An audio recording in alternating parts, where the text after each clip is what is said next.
Funes, o pesquisador. Hoje, gente, eu faço uma análise desse conto à luz, uma leitura desse conto à luz do ambiente de pós-graduação.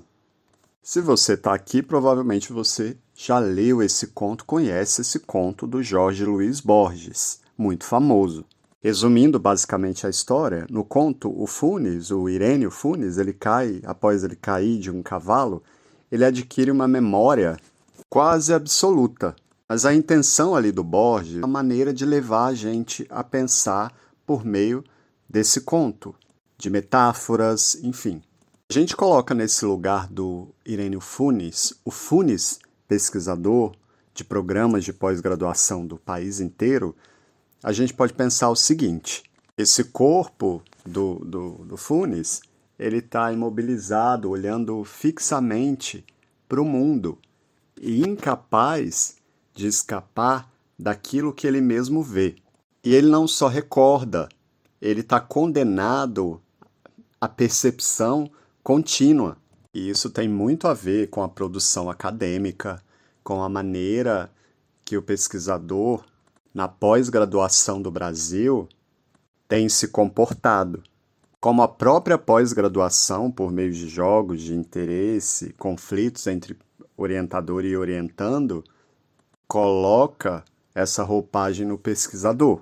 Tem uma passagem na obra que o Funes tenta criar um sistema numérico próprio, em que cada número corresponde a uma imagem singular, que não é repetida.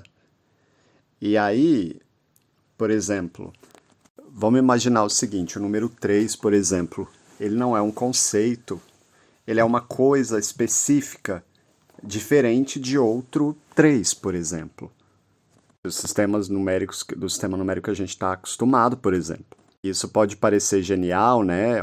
Ele criou um sistema numérico, mas isso revela, na verdade, o colapso desse sujeito, porque ele é incapaz de generalizar. E aí eu vou adentrar aqui em algumas questões para crítica que eu quero fazer à pós-graduação e ao pesquisador. E aí, se ele é incapaz de generalizar, ele tem crítica também, gente, em relação à generalização. Eu mesmo faço muitas nos trabalhos que eu reviso. Às vezes os trabalhos têm um teor muito geral e a tendência na pós-graduação é especificar nos programas de pós-graduação, né? Mas não é uma coisa assim polarizada, eu só tenho que generalizar ou eu só tenho que especificar. Generalizar vai ser importante em alguns momentos do processo de aprendizagem, de produção de conhecimento também. Não é uma coisa polarizada entre generalizar e não generalizar ou absoluta. Então, o Funes, ele não aceita que diferentes coisas possam ser reunidas com o mesmo nome, vamos dizer assim. E aí, se essas coisas não podem ser reunidas no mesmo nome, o que isso revela para a gente problemático? Que o mundo não se repete. E se o Funes o pesquisador não compreende que o mundo se repete, isso significa que ele não pode ser pensado. A história é cíclica. Se a gente olha para os conflitos atuais, a sociedade, ao longo dos séculos, ela se repete o tempo inteiro. E se você não entender esse padrão, que é inclusive universal do ser humano, de repetição das interações e dos contextos econômicos, dos países, da política, né? Você não tem criticidade. Então, o mundo, ele se repete, a história se repete. E isso se articula a observar esses padrões, por exemplo, ao pensamento, a nossa capacidade de pensar. Quando a gente pesquisa, né, o que é muito ensinado assim lá em metodologia científica, os programas de pós-graduação trazem não muita independência, autonomia em relação ao ato de pensar para o pesquisador, desde quando ele entra no programa de pós-graduação. Não por acaso, às vezes as pessoas são aprovadas com um projeto e depois o professor orientador, ele quer mudar o projeto ali que a pessoa foi aprovada. Isso acontece muito. Isso aconteceu comigo e eu não aceitei. E aí eu fui para a banca praticamente sozinho, só com o auxílio de uma professora orientadora, mas de outra área diferente da área que eu fui aprovado, porque eu não aceitei reproduzir aquilo que me foi imposto, mas usar o meu próprio cérebro e pensar, desenvolver o meu pensamento a partir das minhas escolhas ali do projeto que eu elenquei, que eu construí, que eu produzi, que eu fui aprovado. Então, na pós-graduação é exigido do pesquisador que ele diga que as coisas são diferentes, que ele agrupe, que ele nomeie, que ele traga uma certa singularidade em nome de uma dita inteligibilidade. E aí você tem aqueles pesquisadores com aqueles currículos lá descarregados de produção de artigos infindos, e eu pergunto para vocês, o que foi produzido ali de fato? Funes, nesse sentido, ele não trai nada, então ele não produz nada. Tem uma passagem no conto muito interessante, que o Funes aparece deitado num quarto ali, e aí ele é escuro, e ele é capaz no conto de reconstruir um dia inteiro, né? Isso tem a ver com a memória dele, né? Segundo a segundo. E que mas essa reconstrução, ela leva, por outro lado, a outro dia inteiro de construção. E aí, essa memória potente dele não o liberta do tempo. Ela o aprisiona.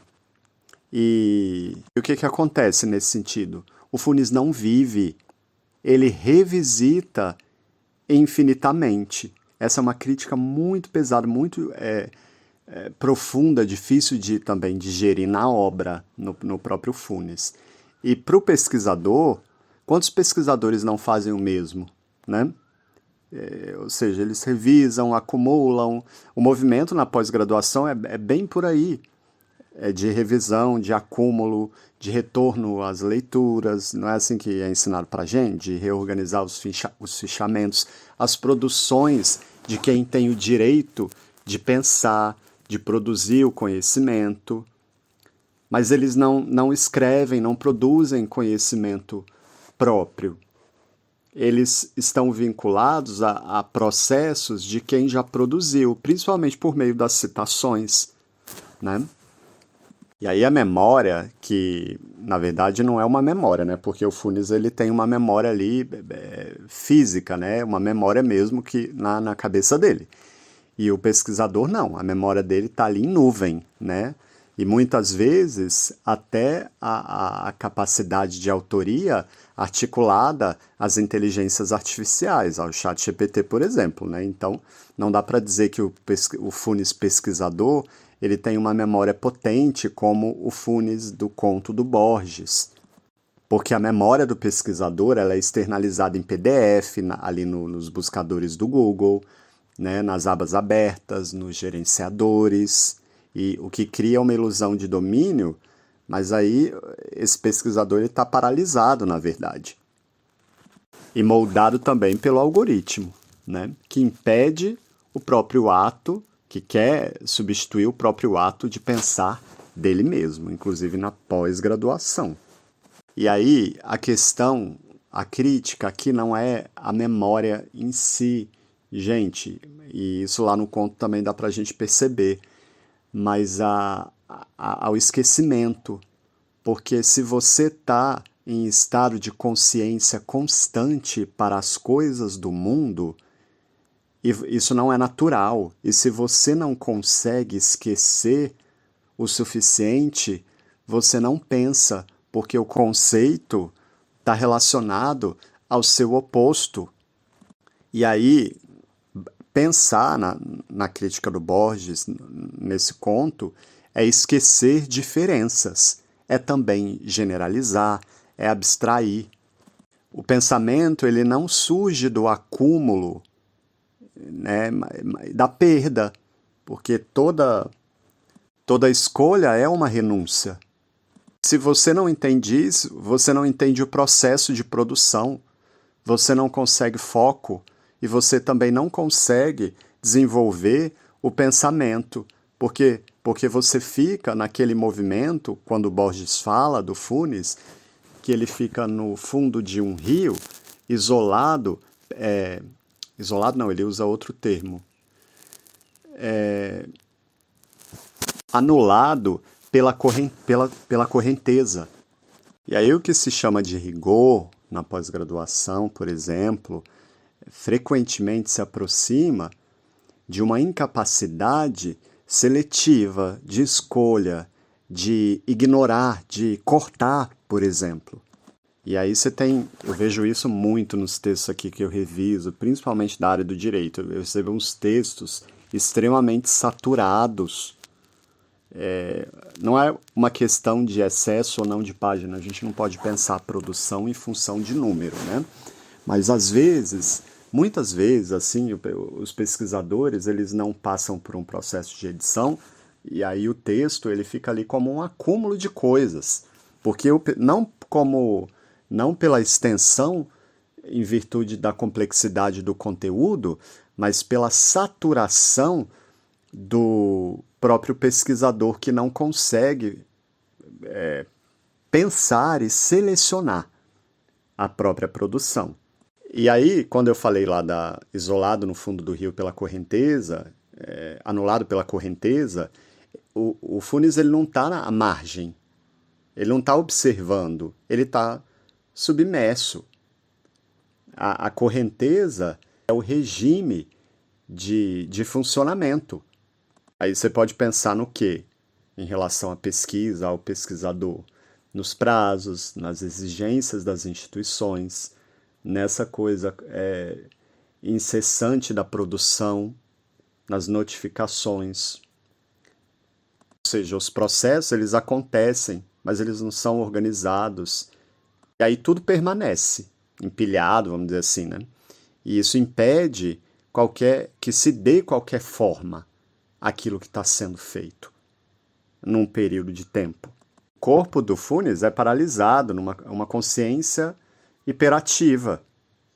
Esse é o pesquisador exausto, em excesso de vigília, de atenção, de captura. E a sua dificuldade de passar isso, de materializar essa pesquisa para o papel. Afinal, o texto é um registro da pesquisa. A pesquisa não é o texto. Aí, gente, o problema não é metodológico, não. Nem fisiológico, ele é existencial. Funes, o pesquisador, ele não consegue produzir conceitos porque está saturado da realidade.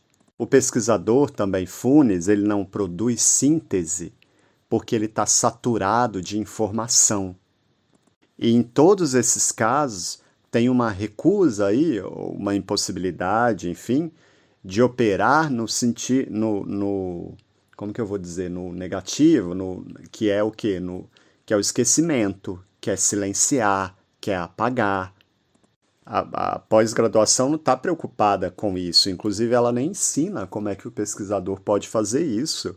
Não tem uma disciplina ali ligada a estrutura, a trazer essa consciência crítica especificamente, a como recortar, ou ligada ao texto em si, né? O pesquisador ele é formado para acumular, não para escolher, apesar da tendência da pós-graduação ser especificar, né? Mas ali pelas citações, né? Ele é treinado para citar, ele não é treinado para cortar, ele não é treinado para sustentar uma posição. Não se ensina que escrever é reescrever. O orientador quer ali, nos prazos urgentes, né, que o texto seja cumprido, que ele seja produzido, e só reclama e diz que está ruim e que tem que melhorar, e é isso aí. Ninguém vê o texto como um processo de construção inacabado. E quando vê alguma coisa assim, joga ali em cima do revisor, como se a revisão fosse o momento final de tudo, né? E não é.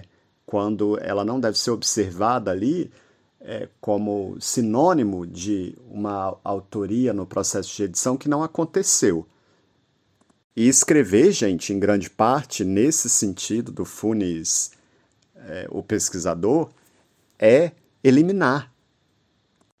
E aí proliferam os Funes pesquisadores. Muitos até sabem onde é que as coisas estão, onde tudo está, onde a informação está, como que são acessadas, o que que citam. Eles hesitam na página em branco porque escrever é perder, deixar coisas de fora, aceitar que o texto ele é menor do que o mundo e a realidade que o atravessa e que ele não dá conta, como pesquisador, de abraçar o mundo e que muitas coisas têm de ser deixadas para pesquisas futuras ali resolverem. Aí eu entro como revisor, né, também coloco muito em minha expectativa de que eu vou fazer o corte que o autor não conseguiu. E às vezes literalmente me mandam as dissertações e teses saturadas para eu mesmo diminuir, né, para eu diminuir capítulos, retirar excessos. Eu faço isso, inclusive. É um serviço que eu ofereço, mas eu fico muito curioso quando me pedem para fazer isso, porque faria muito mais sentido que o próprio autor o fizesse, porque ele que é autor do próprio texto. Mas eu posso fazer, não tem problema. Mas eu imagino que esse pedido ele tem relação com essa crítica que eu estou fazendo aqui. Porque isso é parte constituinte da autoria também, né, gente? E aí, às vezes, o autor faria as escolhas dele em relação à consciência dele do próprio texto. Eu imagino que faça muito mais sentido do que colocar a redenção disso em mim, apesar de eu tentar fazer o meu melhor ali, né? O pesquisador precisa aprender a esquecer bem. Isso ele não vai aprender em nenhuma disciplina. Esse excesso de vigilância, esse estado de alerta infindo, permanentemente ligado, nesse processo, as etapas fundamentais de organização do pensamento, de pensar também, da escrita em si, da educação do processo de conhecimento e de aprendizagem, são desviadas, descumpridas. Ou seja, partes importantes do processo, gente, a dúvida, a maturação das ideias, a hesitação. Quando a gente, por exemplo, está aprendendo uma língua, o erro faz parte do processo de aprendizagem em determinados estágios ali, quando o falante ele é inicial, né? O falante estrangeiro, por exemplo, ele está em estados iniciais ali, ele vai desenvolver uma interlíngua e a partir da língua materna dele e da língua alvo, e ele vai cometer erros, reproduzir esses erros, mas eles vão funcionar ali no processo inicial de aprendizagem até que ele evolua, por exemplo. Ele vivenciou o processo. E sem essa vivência, não dá para pular etapas. O dinheiro também não compra isso. Preciso de tempo para deixar que as coisas se sedimentem. Em vez de conduzir o fluxo, o pesquisador ele é simplesmente arrastado por ele. E aí o texto ele não flui. Ele transborda. É isso que eu tinha para dizer para vocês sobre Funes, o pesquisador. Era a minha crítica aqui para vocês da pós-graduação pesquisador à luz de Funes, o Memorioso, de Jorge Luiz Borges. Esse conto maravilhoso. Um grande abraço para todos. Tchau, tchau.